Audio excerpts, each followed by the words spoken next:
First time Tanishka school के अंदर जाती थी तो उस समय के जो अध्यापक हैं वो हमारे साथ में मौजूद हैं। तनिष्का स्कूल में आई, थोड़ी मोटी थी। तनिष्का को हम तन्नू कहते थे। 2 साल तक आधी छुट्टी में भी, रेसेस में भी उस कार्य करने के लिए तो वो भी लगी रहती थी क्लासरूम में बैठ के।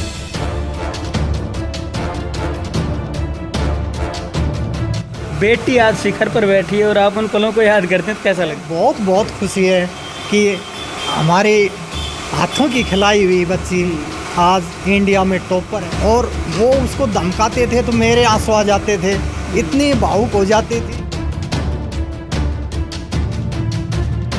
अब आप इस बच्ची का भविष्य कहाँ देख रहे हैं? किसी भी विद्यार्थी के लिए एक अध्यापक उसका सबसे बड़ा जीवन को सफल बनाने वाला मार्गदर्शक होता है। और उन्हीं में से आज हमारे साथ में जो बचपन में तनिष्का को पढ़ाते थे या बचपन में जब फर्स्ट टाइम तनिष्का स्कूल के अंदर जाती थी तो उस समय के जो अध्यापक हैं वो हमारे साथ में मौजूद हैं। उनसे हम बात करेंगे और वहाँ उस समय की जो बातें हैं वो जानने की हम कोशिश करेंगे। सर, सबसे पहले तो स्टेट न्यूज़ हरियाणा में आपका स्वागत है। आप अपना नाम बताएं सर पहले। सुभाष चंद्र यादव जी।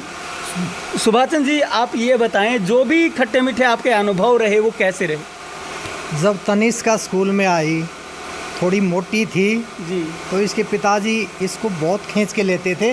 और उसी क्लास में कृष्ण जी को जो क्लास दे रखी थी उसी में एडमिशन था उसका, फर्स्ट में भी और सेकंड में भी। और वो उसको धमकाते थे तो मेरे आंसू आ जाते थे, इतनी भावुक हो जाती थी। वो हमारा सहारा लेती थी, मेरे को अच्छी तरह याद है। और इनके पिताजी तो इसके खींच के लेते थे, लेकिन हमारे को तो बहुत दया आती थी बच्चों पर।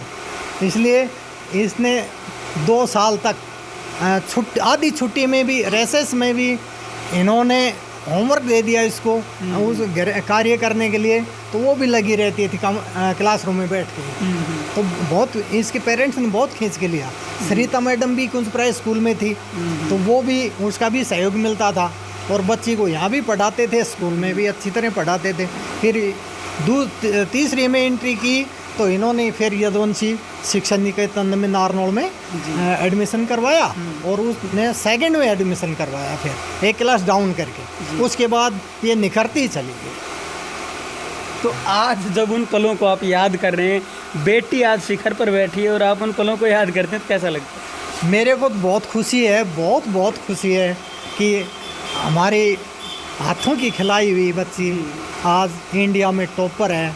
और ये इनकी मेहनत, इसकी मम्मी पापा की मेहनत, इतनी मेहनत की इसके साथ, बचपन में इसको इतना इंटेलिजेंट बना दिया कि आगे निखरती चली हर क्लास में। अध्यापक का जो रोल होता है वो बहुत अहम होता है किसी भी बच्चे के, किसी भी स्टूडेंट के भविष्य को बनाने में। तो आप उन अध्यापकों को क्या कहेंगे? आप स्वयं एक अध्यापक हैं। देखो जी, अध्यापक, बच्चा भी टैलेंट होना चाहिए। अध्यापक तो कोशिश करता है कि जो उसके पास पढ़ते हैं ऊंचे से ऊंची पोस्टों पर जाएं, अच्छे नागरिक बने, अच्छे संस्कार हों। लेकिन हर बच्चा वो अचीव नहीं कर सकता क्योंकि घर का माहौल भी है। तो तनिष्का को हम तन्नू कहते थे। तो तन्नू का तो परिवार भी, परिवार से ही ये एक परिवार भी इंटेलिजेंट था। इसकी मम्मी भी टीचर थी, वहीं कुंजप्राय पोस्टिंग थी। और इसके पापा भी टीचर थे, अपनी क्लास में ही इसको पढ़ाया। जो क्लास वो पढ़ाते थे उसी क्लास में पढ़ाया।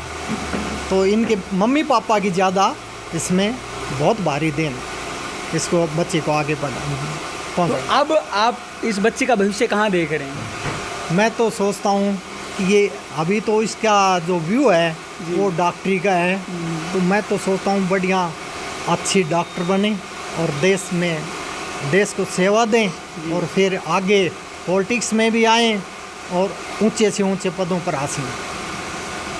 आप देख सकते हैं कि एक टीचर भी जब अपने एक स्टूडेंट के बारे में बात करता है तो कैसे करता है, उन पलों को भी याद करता है जब छोटा सा बच्चा स्कूल के अंदर जाता है और पहली दफ़ा जब वो स्कूल में एंटर करता है तो उस समय का माहौल क्या होता है और किस प्रकार से चीज़ें बदलती जाती हैं। और आखिरकार एक दिन ऐसा आता है कि वही बच्चा शिखर पर होता है और सभी को उसके ऊपर गर्व हो रहा होता है। नमस्कार, धन्यवाद, जय हिंद, जय भारत।